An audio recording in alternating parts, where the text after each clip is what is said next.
semau hawa nafsu dia. Allah berikan kebebasan sepenuhnya. Silakan baca di dalam Al-Quran atau di dalam hadis Rasulullah SAW. Tidak akan pernah kita temukan satu ayat, satu hadis di mana Allah mengatur kehidupan orang kafir. Orang kafir diberi kebebasan sepenuhnya, mau berbuat apapun di dunia ini. Tinggal dia harus menanggung resiko pilihannya itu di akhirat nanti. Tapi kepada mereka yang memilih beriman, hilang sudah kebebasan ini sepenuhnya. Karena seorang mukmin, dia dituntut untuk Islam. Akar katanya adalah aslama, berserah diri. Yang beriman kepada Allah, dia harus menyerahkan dirinya sepenuhnya kepada Allah. Sepenuhnya dia siap untuk diatur hidupnya oleh Allah Subhanahu wa Ta'ala. Tanpa lagi dia mempergunakan akalnya untuk bertanya, mengapa Allah wajibkan saya berbuat ini, kenapa Allah haramkan saya melakukan ini. Kalaupun pertanyaan itu muncul dalam dirinya, maka keimanan dia akan menjawab, saya lakukan ini karena Allah perintahkan, dan saya tinggalkan hal ini karena Allah melarangnya. Itu jawaban seorang mukmin. Dia tidak akan berusaha mencari ilah hukum, alasan hukum, apa manfaatnya, apa hikmahnya.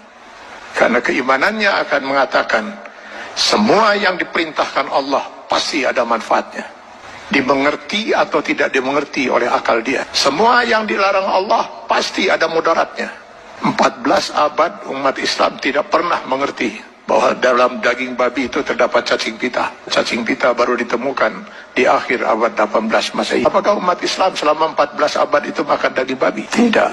Setiap yang dilarang oleh Allah pasti ditinggalkan oleh seorang mukmin. Maka seorang mukmin harusnya siap untuk mengislamkan dirinya secara penuh, secara utuh, secara kafah. Maka kepada orang yang memilih beriman itu Allah menyeru, ya ayyuhalladzina amanu dukhulu fis-silmi kafah. Kalau memang kalian memilih beriman, masuklah ke dalam Islam itu secara kafah, secara utuh. Mengislamkan diri kita setiap detik, baik dalam hubungan hablum minallah maupun hablum minan nas. Itulah sebabnya Allah menurunkan 6.666 ayat Al-Quran, yang sebagian dari ayat Al-Quran ini dijelaskan oleh kurang lebih 5.000 hadis Rasulullah SAW.